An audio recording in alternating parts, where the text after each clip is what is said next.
PowerPoint saya sudah terlihat di tempatnya teman-teman? Kelihatan, Bu. Ya, Bu. Oke, saya lanjutkan. Materi kita hari ini adalah ROC, Return on Customer. Ini memang referensi bahasa Indonesianya itu nggak ada, jadi saya ngambil dari beberapa jurnal internasional.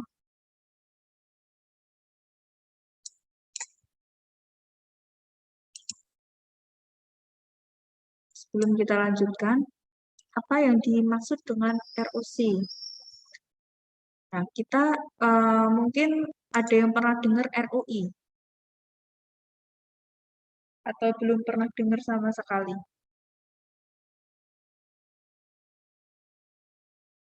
Nah, kalau Belum, Bu. Belum oh, pernah belum dengar, Bu. dengar.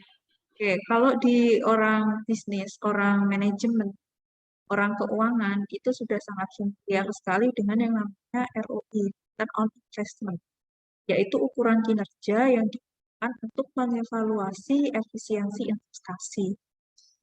Jadi itu adalah tingkat pengembalian laba atas investasi, di mana kalau perusahaan itu berinvestasi, misalkan perusahaan punya profit atau dana lebih, kemudian diinvestasikan untuk mesin, atau untuk membeli gedung, atau membeli kendaraan operasional, nah itu harus diperhitungkan. Apakah investasinya itu nanti akan mengembalikan keuntungan atau tidak, memberikan profit lagi atau tidak, seperti itu dihitung dengan ROI. Jadi ROI perhitungannya adalah total penjualan dikurangi dengan investasi. Kenapa total penjualan? Karena dari total penjualan kita tahu profitnya. Kemudian dikurangi dengan investasi yang digunakan, kemudian membaginya dengan investasi yang dikalikan 100%. Nanti akan ke rasio. Nah, di dalam CRM, Customer Relationship Management, itu ada yang disebut dengan ROC, Return on Customer. Kalau di keuangan itu orientasinya adalah investasi, kalau di CRM orientasinya adalah customer. ROC yaitu mengukur tingkat di mana bisnis mampu menciptakan nilai dari pelanggan tertentu. Jadi nilai yang diperoleh dari pelanggan itu di dalam sebuah bisnis harus diperhitungkan. Nah, mengukurnya yaitu dengan ROC. Kemudian ROC merupakan tingkat pengembalian dari nilai pelanggan. Kalau ROI adalah tingkat pengembalian dari investasi, kalau ROC tingkat pengembalian dari nilai pelanggan. Jadi fokusnya adalah nilai pelanggan. Kalau ROI fokusnya adalah investasi. Secara sederhana, ROC adalah jumlah laba periode berjalan perusahaan dari pelanggan. Jadi laba yang diperoleh dari pelanggan. Ditambah setiap perubahan nilai dibagi dengan nilai pelanggan pada awal periode.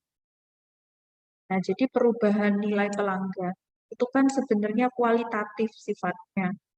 Pelanggan itu yang tadinya puas jadi tidak puas. Nah, tapi itu bisa dikuantitatifkan dengan kita menghitung jumlahnya. Berapa pelanggan yang memberi rate tinggi untuk bisnis kita, berapa pelanggan yang memberi rate rendah, berapa yang tidak puas, berapa yang puas, seperti itu. Nah, ini adalah tugas bagian ASI untuk mencari informasi seperti itu.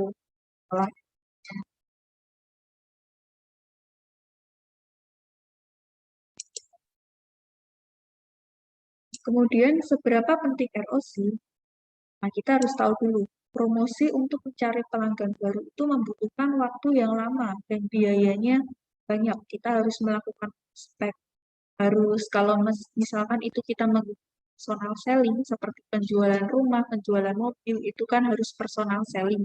Kita harus mendatangi customer-nya, kita minta nomor WA-nya, mungkin kita harus sering-sering kontak yang itu menghabiskan kuota, menghabiskan pulsa, itu mencari pelanggan baru itu tidak mudah. Dan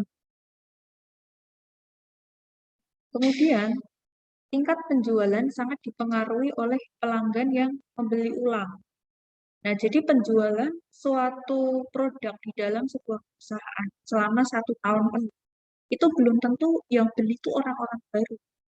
Justru lebih banyak yang beli adalah pelanggan-pelanggannya dia yang sudah sering pakai produknya. Tuh. Contohnya nih saya itu suka parfum Body Shop. Tuh. Nah, jadi Body Shop itu selama setahun, katakanlah yang beli ya saya aja gitu, sama pelanggan-pelanggan loyal lainnya. Tentu teman-teman semua ini dalam 1 tahun ini misal di Body Shop kan gitu. Jadi penjualan di Body Shop itu lebih ditentukan oleh pembeli mereka yang sudah loyal. Tuh. Tidak ada bisnis yang dapat menciptakan nilai dan pelanggan yang berbeda menciptakan nilai pada tingkat yang berbeda. Jadi bisnis itu nggak bisa menciptakan nilai pelanggan. Ada yang tahu maksudnya? Jadi gini ya, sebuah bisnis dia tidak bisa mengklaim, misalkan nih hotel gitu. Hotel saya itu ratingnya sudah bintang 3. Nah, tapi kita kadang lihat kan kalau di Traveloka itu ada review-reviewnya bintang 3. Tapi nilai dari pelanggannya itu jelek, cuma maksudnya rate-nya itu cuma dikasih bintang 2 seperti itu. Oke, hotel itu bagus bintang 3. Tapi nilai dari pelanggan reviewnya itu jelek gitu. Bahkan kadang ada hotel yang bintang 2 gitu. Cuma rate-nya dari pelanggan itu bagus. Nah, maka mana yang nantinya akan mendapatkan profit lebih banyak? Tentu yang punya rate dari pelanggan itu lebih banyak. Karena orang lihat misal di Traveloka, oh trusted nih, reviewnya bagus-bagus. Review dari pelanggannya misalkan 4,5 gitu dari skala 5, berarti kan udah bagus tuh. Nah, seperti itu contoh. Berbeda sama hotel yang misal bintangnya 3, tapi rate dari pengunjungnya itu kecil. Biasanya orang lihat, berarti jelek ini. Akhirnya dia nggak jadi dapat customer. Jadi bisnis tidak bisa menciptakan nilai pelanggan. Jadi yang menilai itu ya pelanggan. Bisnis nggak bisa mengatakan bahwa dia nilainya lebih bagus dari bisnis lainnya. Gitu. Bisa. Yang menilai itu pelanggan. Dan pelanggan yang berbeda menciptakan nilai pada tingkat yang berbeda. Misalkan nih, pelanggan itu adalah orang-orang kelas menengah ke bawah. Ketika dia menginap di hotel bintang 3, dia pasti sudah memberikan rate-nya itu cukup tinggi karena menurutnya itu udah cukup bagus gitu. Cuma orang-orang yang kalangannya menengah ke atas, dia biasa tinggal di atau stay di hotel bintang 5. Ketika dia berada di hotel bintang 3, ya dia merasa fasilitasnya itu kurang. Jarang dari mereka yang akhirnya memberikan review itu bintang 5. Paling hanya dikasih rate 2 atau 3. Nah, jadi pelanggan yang berbeda menciptakan nilai juga yang berbeda ke bisnis. Jumlah pelanggan dan prospek adalah terbatas. Apa bedanya pelanggan dan prospek? Pelanggan adalah customer yang sudah menggunakan produk kita. Sedangkan prospek itu adalah calon customer, dia bukan. Itu jumlahnya terbatas. Kenapa jumlahnya terbatas? Misalkan Body Shop. Tidak semua orang itu pakai Body Shop. Nah, jadi customer-nya Body Shop terbatas, hanya orang-orang yang pakai misal parfum, orang-orang yang pakai parfum dengan wangi-wangian buah-buahan. Karena yang menurut saya yang punya varian parfum baunya shop lainnya nggak ada gitu. Kemudian, jika nilai pelanggan tidak dimaksimalkan, akan menjadi peluang yang sudah jumlahnya sedikit, peluangnya hilang. Nah, ini akan menjadi kerugian perusahaan. ROC merupakan metrik yang digunakan untuk mengukur berapa banyak nilai yang diciptakan berdasarkan pelanggan yang tersedia daripada berapa banyak nilai yang diciptakan berdasarkan investasi. Nah, jadi di mana sih pentingnya ROC? ROC itu untuk menghitung nilai yang diberikan pelanggan kepada bisnis kita. Bukan menilai apa yang diciptakan bisnis berdasarkan investasi. Nah, Selanjutnya, ROC dapat dimaksimalkan jika perusahaan mendapatkan kepercayaan dari pelanggan. Sebelum saya lanjut sampai sini, ada yang kurang paham atau ada yang... Bu, saya mau tanya, Bu. Silakan, Mbak Irendiah ya. Iya. Ini berarti apakah ROC itu bentuknya itu moneter atau bisa non moneter juga ya, Bu ya? Oh gitu.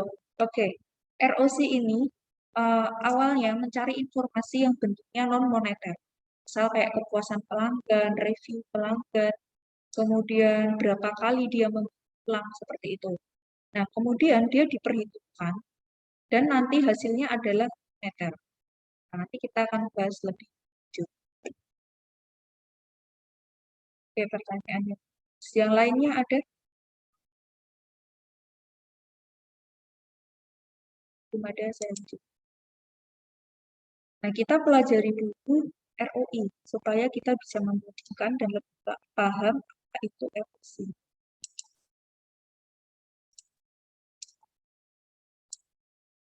Ini misalkan ada perusahaan asuransi.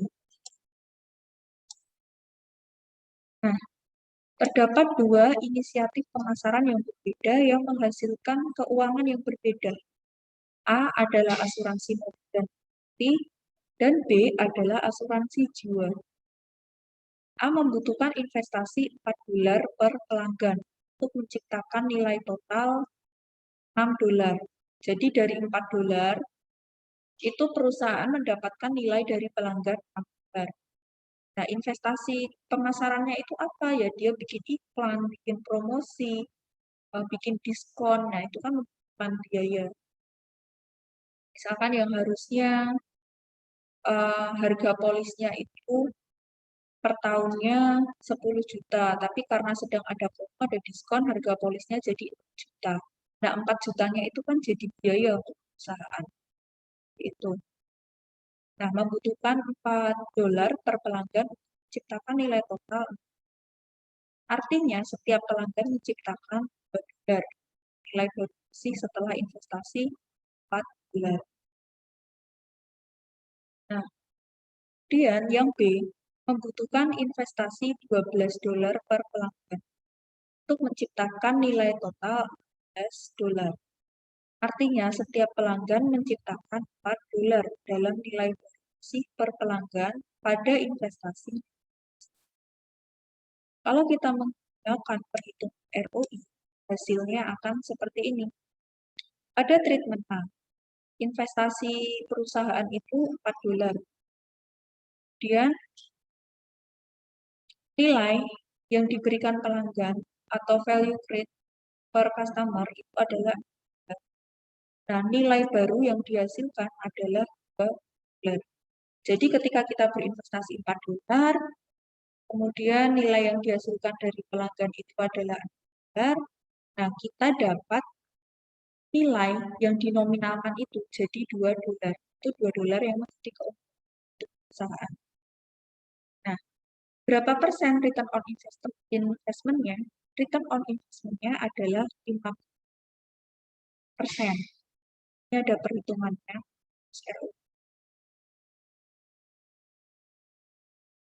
Kemudian kita mengasumsikan di tahun itu customer kita jumlahnya adalah 100.000. Nah, kalau kita hitung, maka 100.000 customer dikalikan nilai yang sudah kita dapatkan dari customer, yaitu $2. Nah, ini nilai pelanggannya itu jika dikonversikan ke nominal, itu $2 gitu.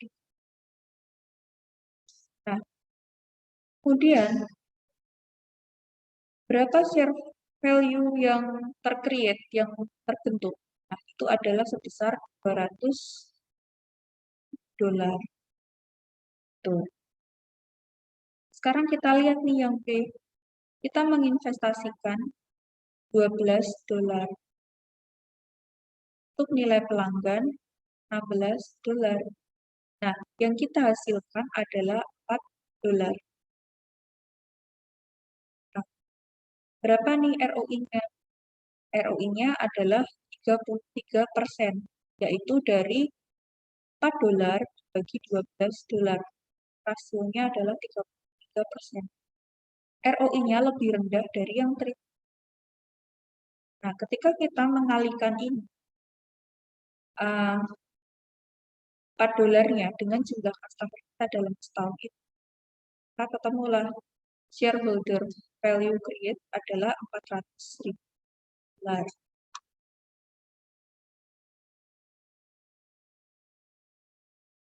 Sampai sini bisa dipahami atau masih bingung? Masih bingung, Bu. Oke, masih bingung. Bentar ya, saya harus menjelaskan lagi. Jadi gini, di dalam perusahaan itu ada yang namanya pemegang saham atau shareholder. Apa yang shareholder ini inginkan dari sebuah perusahaan? Yang shareholder inginkan adalah keuntungan dari investasi mereka. Jadi pemegang saham berinvestasi ke perusahaan. Sampai sini bisa dipahami ya? Bisa, Bu. Oke. Nah, pemegang saham berinvestasi ke perusahaan. Nah, perusahaan tadi itu mendapatkan return on investment misalkan 50% dari net new value per customer-nya itu adalah 2 dolar. Total customer-nya adalah 100.000. Nah, berarti perusahaan ini memperoleh keuntungan 100.000 dikali 2, temulah 200.000. Nah, 200.000 dolar keuntungan perusahaan inilah yang nantinya akan dibagi kepada pemegang saham. Seperti itu. Bisa dipahami? Paham. Bisa, Bu. Bisa. Nah, seperti itu ya. Jadi ketika sebuah perusahaan itu mampu mendapatkan nilai yang tinggi dari customer, maka ini shareholder value-nya akan semakin tinggi. Seperti itu. Nah, nanti akan dijelaskan lebih lanjut lagi. Ini saya udah bikin PPT yang semudah mungkin gitu ya, karena kalau lihat jurnal dari versi aslinya yang bahasa Inggris, itu lebih susah lagi dipahami. Bahkan kadang kalau saya mentranslate, saya malah nyari, kadang translate-nya tuh jadi aneh, kadang saya malah harus nyari tadi bahasa Inggrisnya aslinya apa ya, terus saya translate sendiri.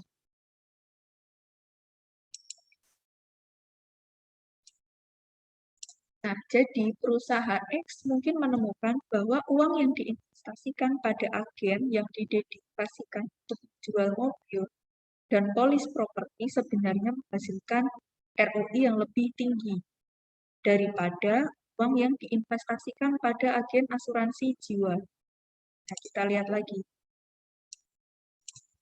Treatment A adalah agen asuransi mobil. Treatment B adalah pada agen asuransi jiwa.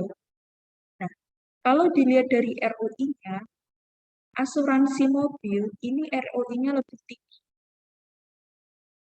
Sedangkan yang B, ROI-nya lebih kecil.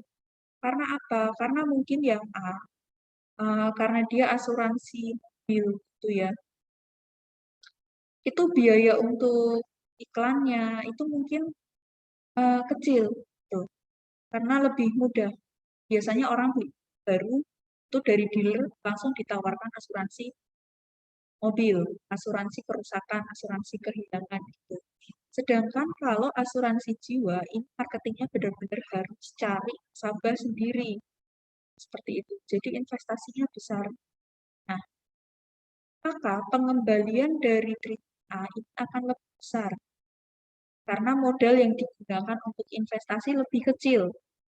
Nah, return on investment treatment B itu lebih besar. Karena modal yang digunakan, lebih kecil, sorry. Karena modal yang digunakan untuk berinvestasi pada polis asuransi jiwa itu lebih besar. Kita harus iklannya tuh lebih gencar, kita harus cari nasabah. Mungkin di situ keluar uang bensin buat kerugian nasabah, nawarin asuransi secara langsung. Mungkin harus beli kuota terus buat ngontek nasabahnya, prospek seperti itu. Tapi ternyata treatment B yang ROI-nya lebih kecil, pengembalian investasinya itu lebih kecil, tapi dia memberikan keuntungan pada shareholder lebih besar. Nah, kenapa bisa begitu? Karena pada asuransi jiwa, itu customer atau nasabah asuransinya itu menggunakan jasa dalam jangka waktu yang lebih panjang. Misal asuransi jiwa meninggal. Nah, ketika saya menggunakan asuransi jiwa untuk kematian, usia saya sekarang adalah 28. Maka saya akan membayar polis, katakanlah, ya namanya meninggal nggak bisa diprediksi ya, berarti saya membayar polis dari usia saya 28 tahun sampai nanti saya mau meninggal. Nah, itu asuransi bisa diklaim. Sedangkan kalau mobil, biasanya asuransi mobilnya itu hanya berlaku selama 3 tahun, 5 tahun.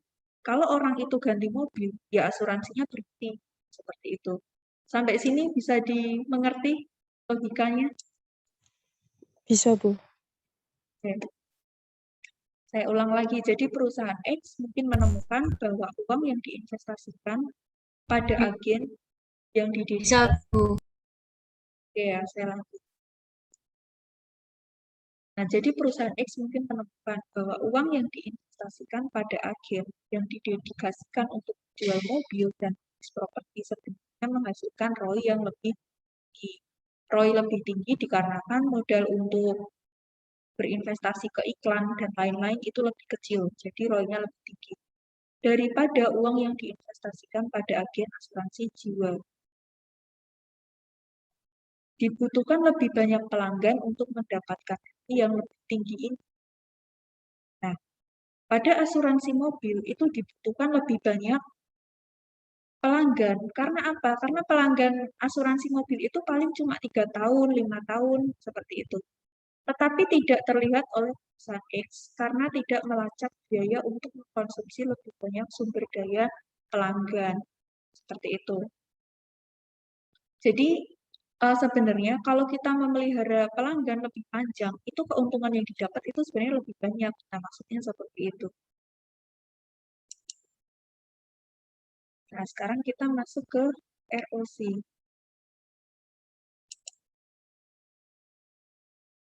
Ini adalah contoh perhitungan ROC. ROC adalah jumlah laba periode berjalan perusahaan dari pelanggan ditambah setiap perubahan nilai pelanggan dibagi nilai pelanggan awal periode. Nah, tadi ya, nilai pelanggan itu sifatnya kualitatif sebenarnya, tapi bisa dikuantitatifkan. Jadi bisa diperhitungkan. Yang disebut keuntungan dalam ROC adalah nilai seumur hidup pelanggan atau LTV, long term value. Nah, jadi yang dilihat ROC-nya itu bagus atau enggak, menguntungkan atau enggak, itu dilihat dari nilai seumur hidup. Yang merupakan nilai sekarang dari arus kas masa depan yang diharapkan dari pelanggan. Nah, ini tuh sifatnya seperti proyeksikan. Kalau kita hari ini pelanggan ideal, kita bisa memperhitungkan berapa keuntungan yang akan kita dapat di kemudian hari.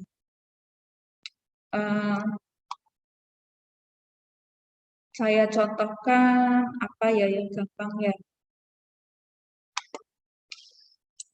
Nah, produk pembalut dah yang gampang gitu ya. Nah, ini. Misalkan nih ya, antara produk pembalut dan pampers untuk orang tua. Pernah kan lihat iklan pampers kan? Mereknya apa tuh yang iklannya Titik Puspa pokoknya. Nah, produk pembalut itu konsumennya adalah orang-orang usia-usia SMP gitulah ya, 15 tahun. Nah, usia SMP yang satu orang pasti tiap 1 bulan minimal tuh beli 1 bungkus. Gitu kan. Nah, ini perusahaan bisa memperhitungkan kalau misalkan dia loyal pakai, ya saya sebut merek biar gampang. Kalau misalkan dia loyal pakai Laurier terus, nah pabrik Laurier ini bisa memperhitungkan dia tuh dari usia 15 udah pakai Laurier. Kalau dia loyal berarti dia sampai menopause bakal pakai Laurier terus. Menopause itu kira-kira umur ya 45 gitulah. Nah, itu kan ada rentang waktu dari 15 tahun sampai 45 tahun. Nah, dikalikan, asal dia loyal ya, dikalikan pembeliannya dia setiap bulan itu satu pack gitu ya. Dikalikan 45 tahun tadi. Nah, ketemulah angkanya. Nah, contohnya seperti itu. Jadi, loyalitas pelanggan itu bisa mempengaruhi arus kas di masa yang akan datang. Nah, berbeda nih sama Pampers buat orang dewasa tadi. Yang penggunanya itu adalah manula. Dan nggak semua manula usia 50 tahun tuh udah pakai Pampers gitu. Biasanya pakai Pampers yang udah sakit-sakitan, udah ke kamar mandi aja susah. Nah, itu produsennya atau pabriknya juga bisa memperhitungkan tuh. Paling penggunaan mereka itu dari umur katakanlah 70 tahun lah udah sakit-sakitan gitu. 70 tahun sampai dia meninggal 80 tahun. Berarti customernya mereka paling lama adalah 8 tahun. Gitu. Seperti itu. Sampai sini bisa dipahami? Bisa, Bu. Ya, yang bingung langsung tanya aja.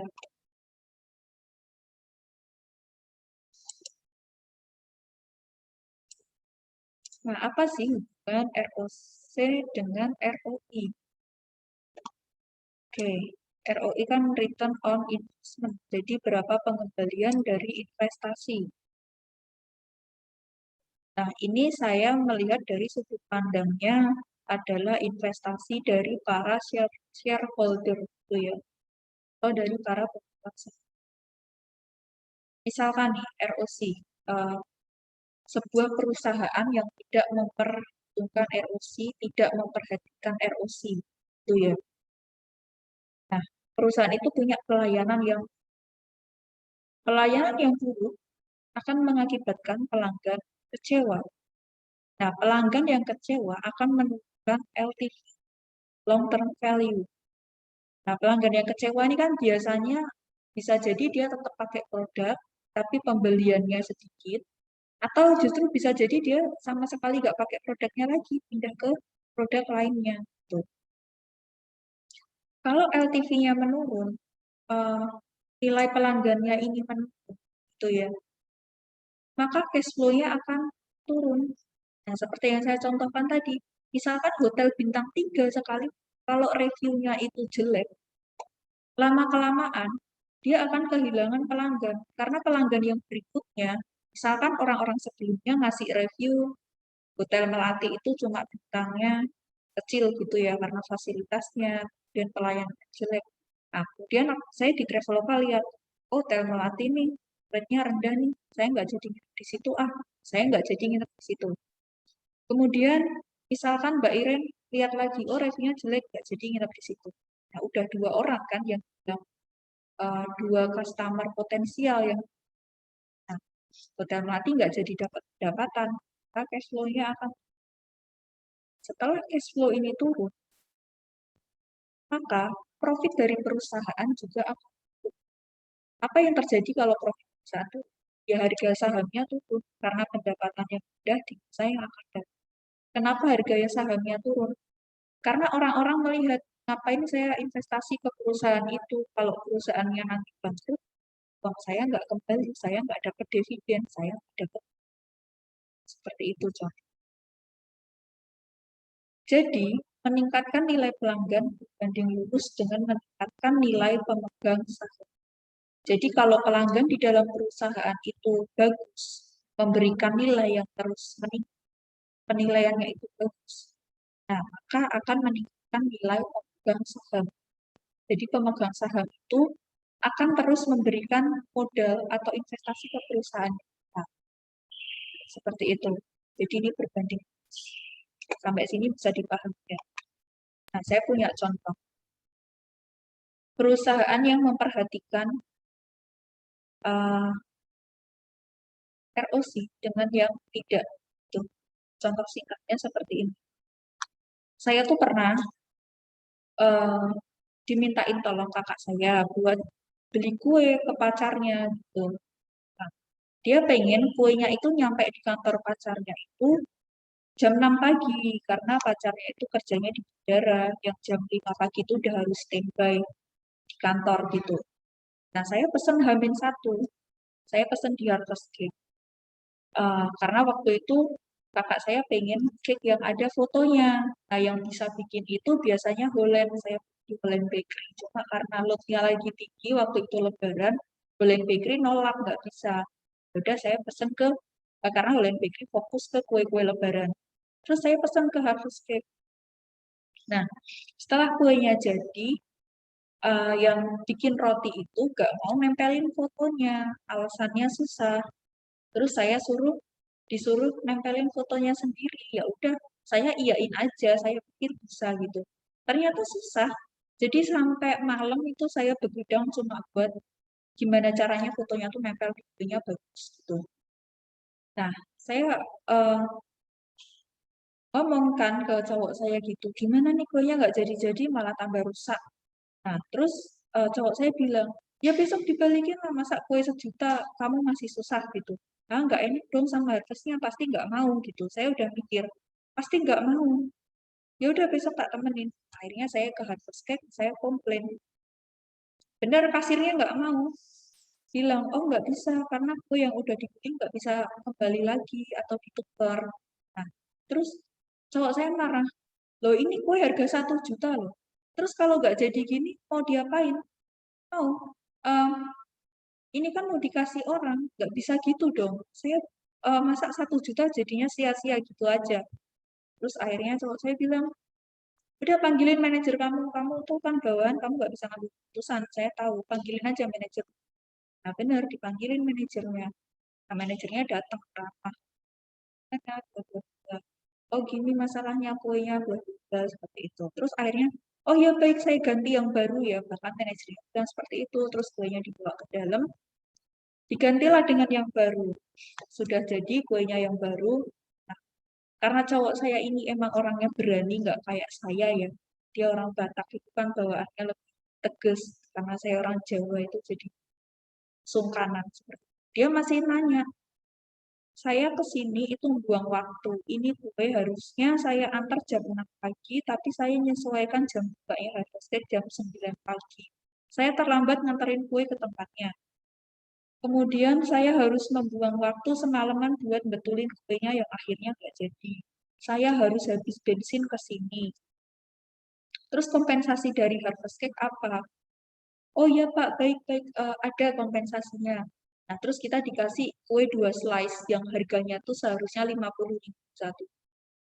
Nah, di situ saya melihat, nah terus ada juga yang kedua. Oh ya, sebelum saya komplain, itu sempat saya malamnya itu bikin status di Instagram. Saya kesel gitu kan, sekelas Harvest Cake, masa bikin kue aja kayak gitu. Nah, tapi setelah saya mendapat pelayanan yang baik, penanganan yang baik, itu nggak sampai 24 jam status di Instagram saya hapus gitu. Karena saya udah merasa puas, oh ya penanganan di Harvest Cake ternyata baik, dia mau bertanggung jawab seperti itu. Nah, mungkin ke depannya saya nggak jadi kecewa sama Harvest Cake. Saya akan menyarankan ke orang lain. Oh iya nggak apa-apa, Harvest Cake itu bagus. Mahal tapi pelayanannya bagus, nggak ngecewain dan lain sebagainya seperti itu. Nah beda halnya sama yang contoh kedua. Saya punya case lagi. Saya makan di ini Ketintang ayam goreng.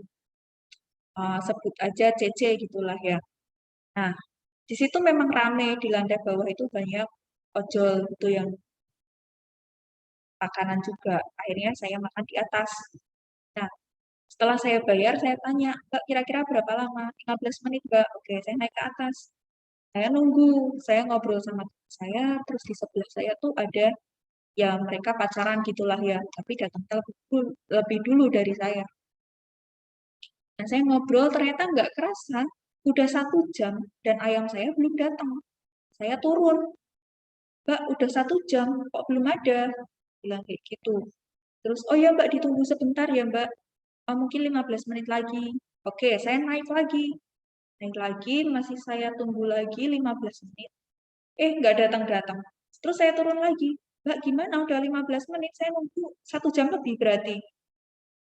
Masih berapa lama lagi, Mbak? Terus, oh iya, Mbak. Nah, terus dia bilang ke orang yang di belakang, ini, Mbaknya nungguin makanannya. Cepat, gitu. Nah, terus keluarlah ayamnya. Ini Mbak silahkan dibawa. Nah, saya bilang, Mbak SOP-nya gimana? Bukannya itu waitersnya yang nganterin. Yang lain kayak gitu kenapa saya suruh bawa sendiri gitu. Terus saya mau naik. Habis itu dia nyuruh temannya lagi. Ini loh ayamnya bawa ke atas, Mbaknya ribet. Nah, saya dengar tuh. Saya kembali lagi. Mbak tadi bilang apa? Yang ribet saya atau Mbak? Saya bilang kayak gitu kan. Terus akhirnya saya naik. Barulah itu ayam dibawa ke atas gitu. Nah, baru dua orang yang pacaran di sebelah saya ikutan turun komplain. Lah, terus saya batin. Ya Allah, kalian pacaran ya. Makanya nggak kerasa nungguin ayam 1 jam lebih. Itu keburu pacar. Mah, saya batin kayak gitu. Nah, terus ya udah. Nah, di sini saya mendapatkan dua perbedaan antara harvest cake dan ayam cece. Harvest cake itu saya nggak jadi kecewa, sedangkan ayam cece itu saya kecewa banget. Dan sampai hari ini saya udah males makan di situ, gitu ya. Nah, itu. Nah, terus ada lagi case yang ketiga. Eh, di ayam goreng depan kampus itu. Langsung. Saya ngantri, waktu itu memang lagi lama banget. Saya ngantri. Nah, setelah itu saya pesen 3, tapi cuma dikasih 2. Saya tunggu baru sampai ke kosan. Loh, kok cuma 2? Terus saya kembali lagi. Saya bilang, Mbak, tadi saya pesen 3, kenapa dikasih cuma 2 ya, Mbak? Nah, di situ antrian masih panjang. Oh iya Mbak, saya salah dengar. Ya udah Mbak, sekarang disiapin 1 kotak lagi, tapi saya nggak mau antri. Saya bilang gitu. Oh iya Mbak. Nah benar, saya didulur sama dia, dikasihlah ayam. Terus dia bilang, maaf ya Mbak, eh, saya salah ngasih pesanannya, bilang gitu. Udah, dia bilang maaf aja, saya udah seneng gitu loh. Dan dia nggak nyuruh saya ngantri lagi karena antriannya aja. Nah contohnya seperti itu. Jadi saya bisa membedakan di mana seperti harvest cake itu bahwa kepuasan konsumen itu sangat penting buat mereka gitu. Komplain sekecil apapun mereka harus selesaikan, jangan sampai itu menjadi hard complaint. Karena kalau itu menjadi hard complaint, customer kecewa, terus dia sampai mana-mana bikin status lah cerita kemana bahwa harvest cake itu jelek. Satu konsumen yang kecewa seperti saya, itu dia bisa kehilangan beberapa calon konsumen yang bahkan belum beli, tapi udah saya hasut, udah mahal, pelayannya jelek, akhirnya nggak jadi. Dia kehilangan banyak customer.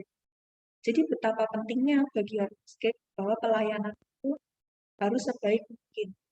Betapa pentingnya seorang customer seperti itu. Jadi komplain harus ditangani. Beda sama ayam cece, yang mungkin dia berpikir, ah ya udah besok kan aku udah nggak ketemu mbaknya lagi. Nah, makanya dia berani memperlakukan saya seperti itu. Dia tidak berpikir bahwa saya, satu konsumen yang kecewa, itu akibatnya panjang. Bisa membuat customer atau calon konsumen potensial lainnya itu tidak jadi membeli produk. Nah, contoh kecilnya seperti itu. Ini akan menjadi serius pada perusahaan yang sifatnya B2B, business to business. Kalau B2C, business to customer, seperti saya dengan Harvest itu business to customer, mungkin dia akan kehilangan pembelian 1 orang, itu kan ya, 1 kue. Tapi kalau bisnis to bisnis, customer-nya adalah organisasi juga yang pembeliannya itu dalam jumlah besar. Ketika dia kehilangan customer-nya itu, dia ruginya akan semakin besar. Nah, contohnya seperti itu. Mungkin ada yang punya pengalaman seperti itu juga, boleh sharing.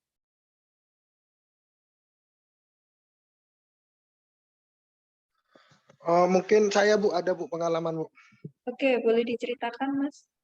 Eh, Kebetulan saya pernah beli sepatu dengan tipe ini, kriteria ini sudah saya tulis dan penjualnya mengiyakan Bu. Nah, karena ini kan online ya Bu ya, kan via nggak bisa lihat langsung. Nah, kirimlah tiba di tempat saya.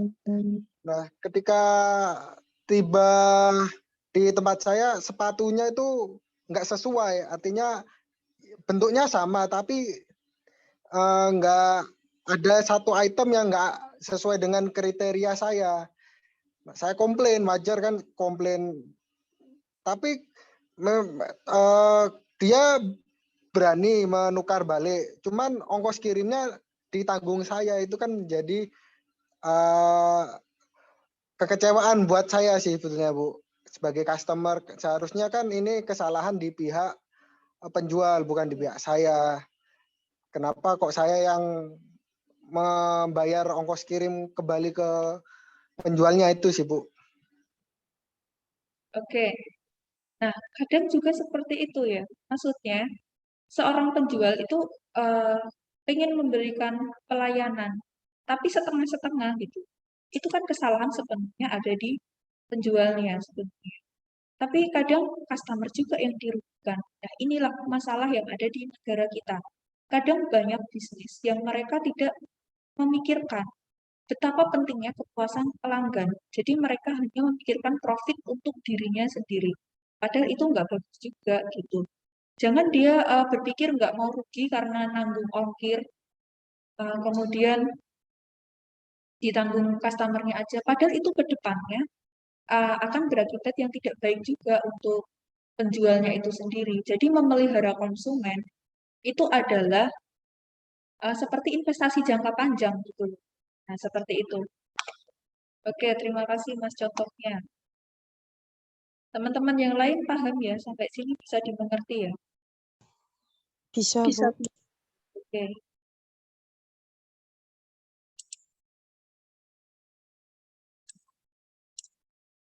Nah, ini permasalahan di dalam CRM. Perusahaan membutuhkan modal dan pelanggan untuk menciptakan nilai dari pelanggan. Nah, jadi perusahaan untuk bisa mendapatkan nilai dari pelanggan yang bagus, itu perusahaan butuh modal, butuh pelanggan. Gimana kita mau dapat nilai yang bagus dari pelanggan kalau nggak punya pelanggan? Nah, gitu. Nah, cari pelanggan itu butuh modal. Nah, seperti itu. Seperti ayam goreng Cece, kayak yang tadi Mas Siapa mencontohkan. Itu kadang bisnis atau penjual tidak memikirkan sampai ke situ. Hello, dia punya satu customer aja tuh effort loh, dia harus iklan, dia harus promosi. Nah, tapi setelah customer itu mau membeli produknya, customernya nggak dipelihara, ya gimana mau kasih nilai bagus gitu. Nah, kalau misalkan beli online di Shopee, gitu, kita masih bisa kasih rate kan. Tapi kalau di ayam goreng Cece, saya tuh nggak bisa kasih rate gitu. Paling saya cuma bisa jelek-jelekin ke orang lain gitu. Nah, ini permasalahan yang sering terjadi di customer relationship management, manajemen pelanggan gitu ya. Buat memanage hubungan yang baik aja, masih banyak perusahaan yang tidak bisa. Dia tidak menyadari kalau dia dapat satu pelanggan, itu butuh modal. Satu pelanggan itu bisa memberikan nilai bagi perusahaan. Nilai yang diberikan perusahaan itu bisa meningkatkan penghasilan dia di masa yang akan datang, karena memudahkan dia untuk mendapatkan pelanggan-pelanggan berikutnya. Seperti itu. Ini. Namun banyak perusahaan hanya memperhitungkan laba atas modal yang diinvestasikan. Nah, jadi perusahaan itu fokusnya hanya memperhitungkan laba dari misalkan membeli mesin baru, membeli kendaraan operasional baru, membeli gedung baru. Dia hanya berpikir kalau saya beli mesin baru, saya bisa produksi lebih banyak, keuntungannya banyak. Padahal enggak juga. Kalau kamu beli mesin baru, produksimu banyak, kemudian dijual, emang customer pasti mau dengan produk seperti itu. Itu yang sering tidak diperhatikan pelanggan. Nah, tidak mengukur laba atas pelanggan. Nah, hubungan pelanggan ini bisa memberikan laba bagi perusahaan. Tapi kadang bisnis tidak menyadari itu. Perusahaan banyak yang tidak menyadari itu. Sebagian besar bisnis yang beroperasi di ekonomi sehat, pelanggan dianggap sebagai input yang langka. Kenapa pelanggan disebut sebagai itu? Ada yang tahu? Gimana, Bu? Putus, Bu. Kenapa pelanggan dianggap sebagai input?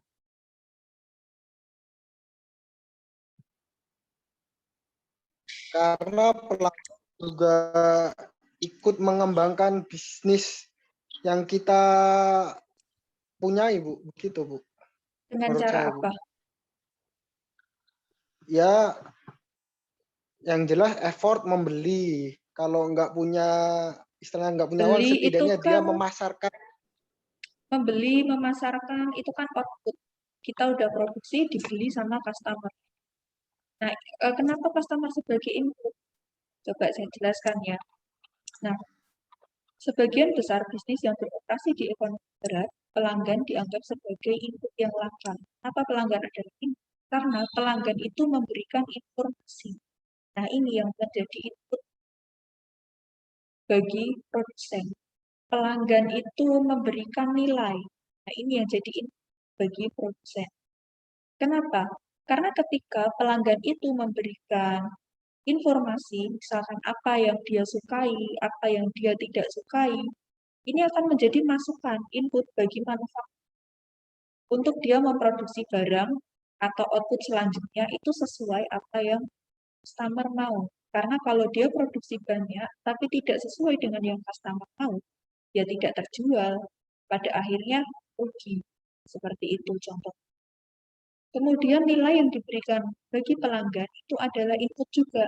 Kalau pelanggan hanya memberikan nilai rendah, dan kita tahu rendahnya itu di apa, misalkan resto gitu ya, dia memberikan reviewnya itu cuma bintang 2. Nah, input yang dia berikan adalah dari bintang 2 itu, dia menyebutkan masakannya nggak enak, terus waitersnya jutek, harganya terlalu mahal. Nah, itu jadi masukan-masukan buat sebuah restoran.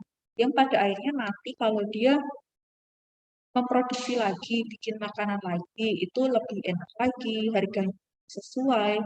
Kemudian dia meminta untuk waitersnya lebih ramah lagi. Nah, outputnya akhirnya makanannya nantinya enak, waitersnya udah ramah, seperti itu. Akhirnya konsumen berikutnya akan puas dengan pelayanan restoran tersebut. Nah, seperti itu. Dan dia nanti akan misal kalau ada acara makan di situ lagi, dia mau hangout makan di situ lagi. Nah, itu akan memberikan keuntungan jangka panjang untuk restoran itu sendiri. Seperti itu. Nah, ini ada gambaran. Kalau di dalam logistik, itu customer itu sudah berhenti di sini. Dia menerima atau membeli output dari manufaktur. Dari bahan baku ke supplier, supplier input ke manufaktur, diproses jadi barang jadi, didistribusikan, dibeli customer atau consumer. Nah, udah berhenti di sini. Tapi di dalam CRM nggak bisa seperti itu. Customer ini juga jadi input bagi inputnya ya tadi berupa informasi seperti itu.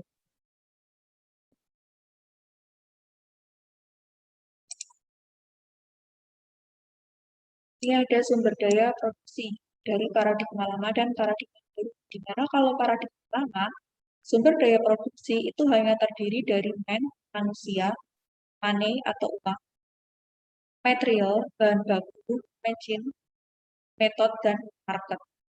Jadi kalau di paradigma lama itu sumber daya produksi hanya ini. Yang penting ada manusia yang bekerja, ada uang untuk beli bahan baku, ada bahan baku yang diolah, ada mesin untuk mengolah, ada cara untuk mengolah, ada pasar untuk menjual produk. Udah berhenti di situ. Tapi paradigma baru yang sekarang, sumber daya produksi itu nggak cuma itu, tapi ada juga informasi. Nah, informasi inilah yang nanti berguna untuk produksi kita berikutnya. Informasi dari pelanggan tuh ya macam-macam, seperti yang saya sebutkan tadi gitu. Ada preferensi, apa yang dia suka dan tidak suka, kemudian ada harga, lain sebagainya.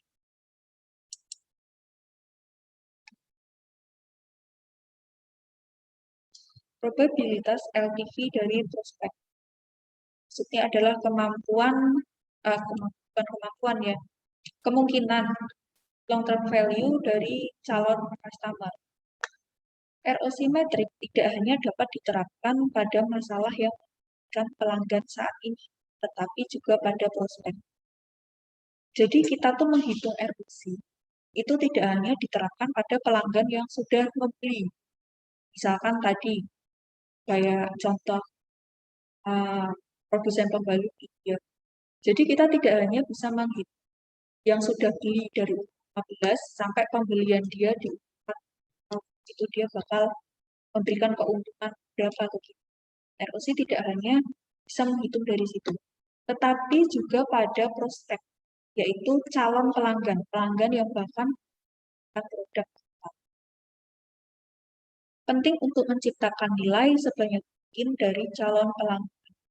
Jadi sekalipun itu adalah calon pelanggan, kita harus berusaha dia memberikan penilaian yang baik untuk produk kita. Nah, bagaimana menciptakan nilai dari calon konsumen? Kan dia belum pakai produk kita. Yang pertama, memperkirakan LTV pelanggan jika dia menjadi pelanggan. Karena prospek memiliki LTV berkualitas, kita dapat menghasilkan ROC yang lebih tinggi pada mereka, tidak hanya dengan mentargetkan akuisisi pelanggan. Nah, kalau kita hanya mentargetkan kampanye akuisisi pelanggan atau kampanye untuk pelanggan, itu akan menghabiskan banyak dana. Gitu. Misal kita spanduk, ya kalau orang yang lihat tadi itu sesuai dengan segmen pasar kita, kan nggak semuanya. Tuh. Contohnya, jika perusahaan bisnis ke bisnis itu bisa mengadakan seminar gratis untuk calon pelanggan. Prospek yang memilih untuk hadir hampir pasti meningkatkan kemungkinan mereka menjadi pelanggan. Contohnya kita punya perusahaan software gitu, atau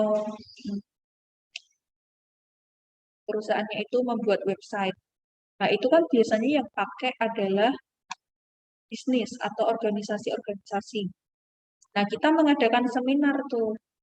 Kita mengundang beberapa manajer IT di sebuah organisasi.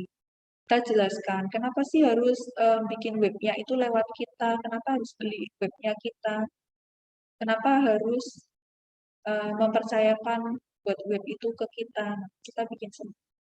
Nah, manajer-manajer dari perusahaan yang mau untuk hadir, nah mereka itulah calon pelanggan atau prospek kita. Nah, terus kita tanya kepada mereka, gimana tadi seminarnya, menarik nggak? Kira-kira ke depan mau nggak kerja sama kita? Nah, itu.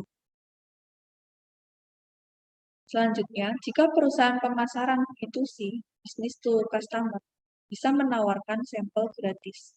Konsumen yang mengambil sampel lebih mungkin jadi pelanggan. Nah, seperti dulu itu, waktu saya ya masih SMA, itulah ya saya ke mall, ada promosi susu apa ya, itu waktu masih baru-barunya air. Terus ada tester tuh, nah ditawarin. Nah, saya niatnya cuma itu aja, pengen nyobain. Nah, ternyata di situ saya di prospek. Setelah saya nyoba testernya, saya harus ngisi formulir, usianya berapa, dia tinggi badannya berapa. Nah, terus mulai tuh, bukan masih zamannya SMS ya. Ada SMS promo-promo gitu, kalau konsumsi hal cepat tambah tinggi dan sebagainya. Seperti itu. Nah, kita lihat orang yang ambil sampel gratis atau tester, itu kita ambil datanya juga. Nah, dari data itulah kita lakukan spek dan fungsi, karena kita melihat dia pasti tertarik. Seperti itu.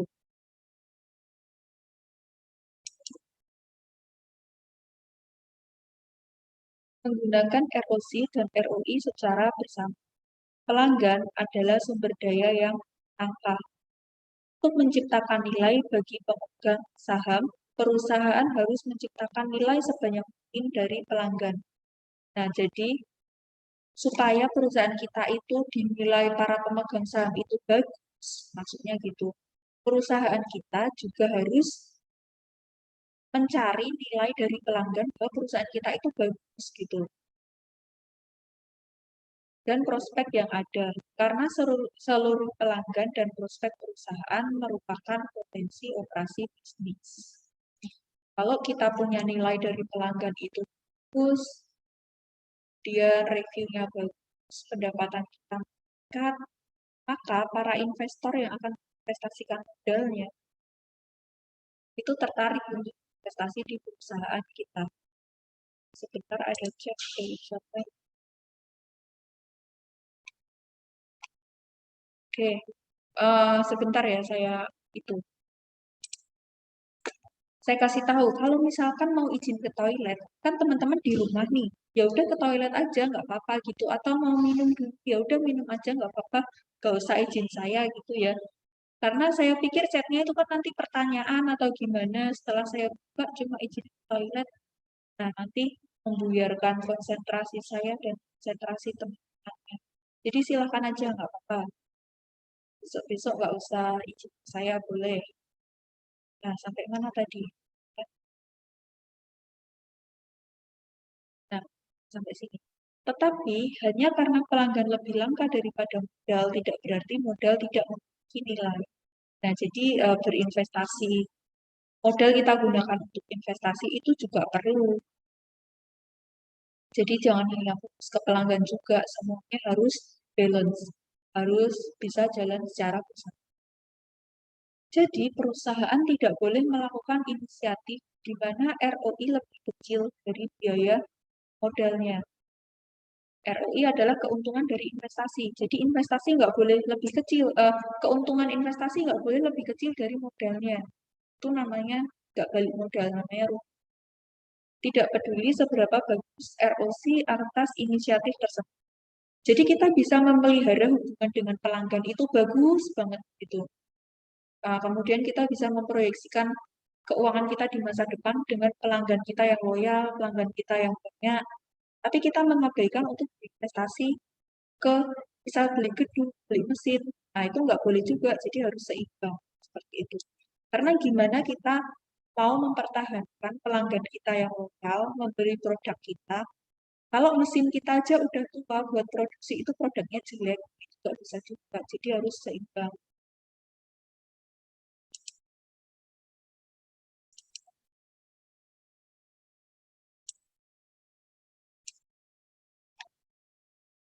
Ada ilustrasi lagi. Pertimbangkan contoh perlakuan A dan perlakuan hipotesis yang digunakan sebelumnya. Ini masih sama kayak ilustrasi bawah. Perlakuan B awalnya membutuhkan investasi $12 per pelanggan untuk menciptakan nilai $16. Nah, dinaikkan. Sekarang investasinya membutuhkan $60 per pelanggan untuk menghasilkan nilai $64. Dengan demikian, masih dimungkinkan untuk menciptakan nilai lebih dari pelanggan yang tersedia dengan memilih perlakuan B yang terus menghasilkan nilai bersih $4 per pelanggan, sama seperti sebelumnya. Sementara perlakuan A hanya menghasilkan $2 per pelanggan. Dengan tingkat investasi yang besar ini, perlakuan B bila diterapkan di semua pelanggan yang ada masih akan menciptakan nilai total yang lebih besar daripada perlakuan A. Tetapi sebelumnya, ROI pada perlakuan B adalah 33%, sekarang akan menjadi berkurang, yaitu kurang dari 7%. Nah, perhitungannya jadi seperti ini. Kira-kira paham nggak dengan deskripsinya tadi?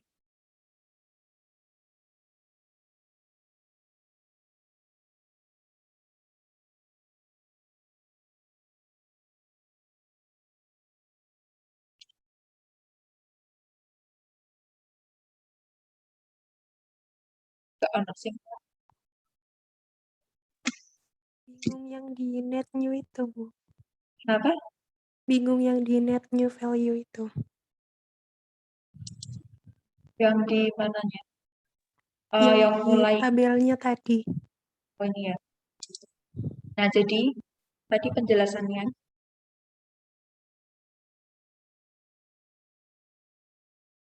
Jadi penjelasannya di treat A itu masih sama kayak yang tadi. Investasikan sekian, kemudian value customer yang didapat sekian, berarti value barunya adalah sekian. Nah, ini sama kayak yang tadi. Nah, kemudian di treatment B, kita mencoba menaikkan investasi di ROC. Gitu. Nah, investasi di ROC dinaikkan jadi 60% untuk meng-create value sebesar 64%. net value yang baru yang kita peroleh itu tetap 4%. Nah, tapi ROI-nya itu turun. 4% dibagi 6, 4 dolar dibagi 6 dolar. ROI-nya turun. Oke, pengembalian investasinya kita turun. Tuh kan. Tapi ternyata shareholder value-nya itu tetap 400 dolar. Seperti itu. Jadi logikanya seperti ini. Ternyata kita kalaupun mengusahakan untuk memelihara konsumen, kita berinvestasi untuk memelihara hubungan konsumen yang baik, entah itu memberikan promo, entah itu memberikan hadiah-hadiah di waktu ulang tahun. Oke, itu akan secara ROI itu turun. Secara ROI turun, keuntungan kita turun karena kita kayak buang-buang uang kan itu. Tapi dari customer yang loyal tadi itu bisa menghasilkan keuntungan kita yang tetap 400.000 dolar. Nah, logikanya seperti itu. Sampai sini bisa dipahami? Bisa, Bu, bisa. Bisa, Bu. Semoga paham beneran ya. Jangan paham-paham. Kalau masih nggak paham, bolehlah WA saya gitu atau diskusi di chat. Bu, Nah, mau saya lanjut. tanya, Iya, kenapa? yang ROI itu dapatnya dari mana tadi, Bu? 4 dibagi 6. Karena rumusnya adalah hasil net value-nya tadi dibagi dengan investasinya. Ketemulah rasionya 7%. Gitu. Terima kasih, Bu. Oke. Saya izin charge laptop ya.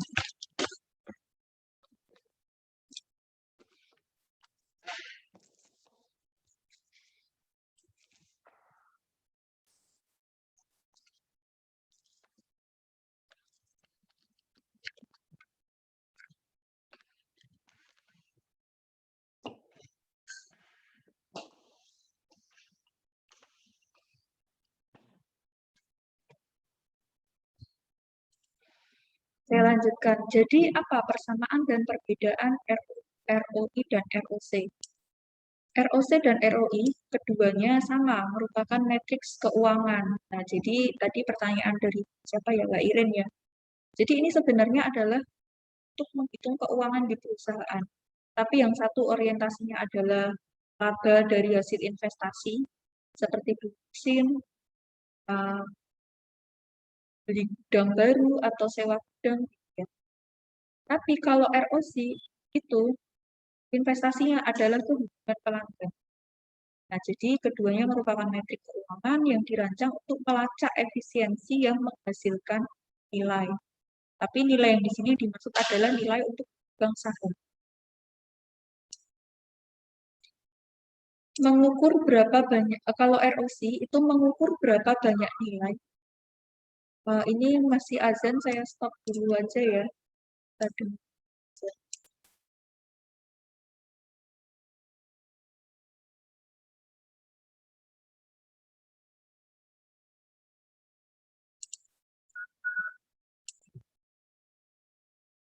Baik, saya lanjutkan ya. Ini tuh azannya maju apa gimana ya? Biasanya jam setengah 12 jam segini.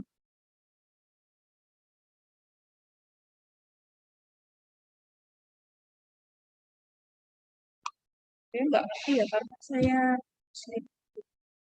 Baik, saya lanjut.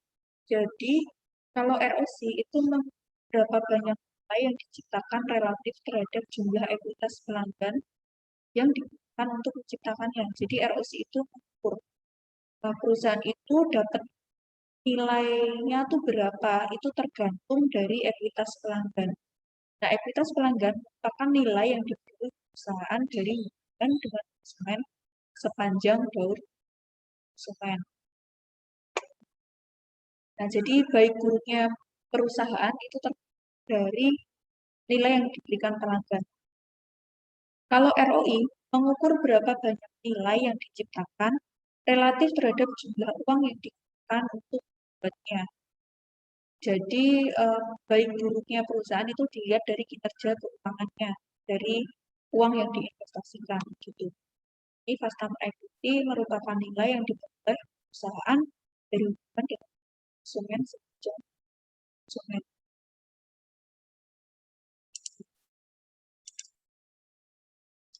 Nah, ini sedikit pengetahuan, ini adalah customer life cycle. Jadi dimulai dari reach, di mana dia adalah menjangkau bisnis kita. Ada banyak cara prospek atau calon customer itu menjangkau bisnis kita. Bisa dari rekomendasi temannya, bisa dari media sosial, bisa dari iklan, bisa dari majalah, dan lain sebagainya. Kemudian acquisition. Nah, acquisition ini adalah memperoleh, bagaimana perusahaan memperoleh customer. Nah, jadi ketika reach itu yang bekerja adalah marketing, kalau di CRM proses itu generate brand awareness, jadi membuat calon customer itu aware ya kita, itu adalah tugasnya marketing, menentukan strategi marketing, kemudian menentukan target pasarnya, segmentasi pasarnya, nanti kita akan belajar lebih lanjut lagi apa itu segmentasi pasar, dan lain sebagainya. Kemudian acquire leads. Jadi bagaimana perusahaan itu memperoleh customer lebih dari perusahaan yang lainnya. Ini adalah tugas dari sales, tenaga penjualan yang langsung berhubungan dengan customer. Kemudian conversion, yaitu convert leads into customers. Jadi mengkonversi yang tadinya dia masih calon jadi pembeli.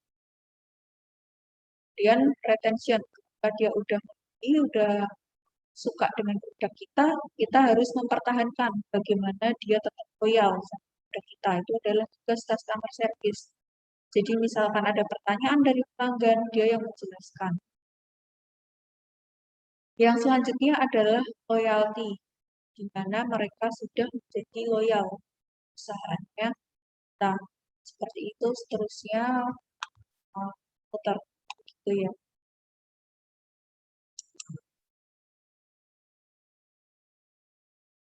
Maximize ROC untuk memaksimalkan keseluruhan pengembalian yang dihasilkan oleh pelanggan dalam nilai jangka panjang serta laba saat ini, perusahaan harus mendapatkan kepercayaan dari pelanggan. Jadi biar kita ROC-nya itu bagus, maksimal, yang perlu kita lakukan pertama adalah mendapatkan kepercayaan dari pelanggan. Jika perusahaan memberi pelanggan sesuatu yang bernilai, sebagai gantinya pelanggan pun akan memberi perusahaan sesuatu yang bernilai juga. Dalam jangka panjang, perusahaan dapat mengharapkan untuk menerima nilai paling banyak dari pelanggan. Apa nilai yang diharapkan pelanggan? Nah, tentu nilai yang diharapkan pelanggan adalah kualitas produk, harga, layanan, semua faktor dalam keputusan pembelian. Untuk memaksimalkan ROC, perusahaan harus mempertimbangkan keuntungan saat ini dari pelanggan dan perubahan jangka panjang dalam nilai pelanggan. Nah, kita harus mengetahui pelanggan kita itu saat ini memberikan kita keuntungan. Kemudian kira-kira perubahan dalam jangka panjang itu akan seperti apa? Seperti itu. Contohnya misal di perusahaan asuransi. Saat ini dia mengambil asuransi mobil. Dia statusnya masih single. Nah, dia akan memberikan kita keuntungan sampai kira-kira 5 tahun ke depan sampai dia ganti. Nah, dia masih single, usianya kata-kata 20 tahun. Nah, 5 tahun kemudian di usia 25, maka akan ada perubahan. Dia pastinya sudah menikah, misal seperti terus punya anak. Nah, mungkin dia akan membeli asuransi kita lagi, asuransi pendidikan, seperti itu. Terus untuk istrinya, dia memberikan asuransi kesehatan. Nah, itu yang harus kita perhitungkan juga. Kedepannya, apakah dia akan menambah asuransi atau justru berhenti membeli asuransi. Kemudian, faktor-faktor yang mempengaruhi perilaku keputusan pembelian konsumen adalah budaya, sosial, dan psikologis. Oh, ternyata ini baru azan.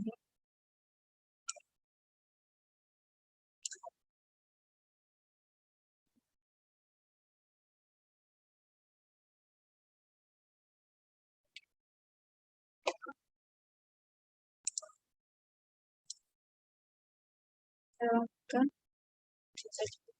Jadi kesimpulannya, kepercayaan pelanggan, kualitas produk, layanan, kepuasan pelanggan, dan kesediaan untuk merekomendasikan, semuanya akan menghasilkan long-term value dari pelanggan. Semuanya itu akan menghasilkan nilai dalam jangka panjang. Jika perusahaan meningkatkan kepercayaan pelanggan, kualitas produk, layanan, dan kepuasan pelanggan, maka LTV-nya juga akan meningkat. Nah, ROC mengukur tingkat kenaikan itu dengan alasan keuangan langsung bagi investor dan pihak lain yang mungkin perlu diyakinkan. Jadi pada intinya, kenapa sih perusahaan itu harus punya nilai yang bagus? Karena pada intinya, pada akhirnya adalah dia untuk meningkatkan kepercayaan kepada investor. Seperti itu.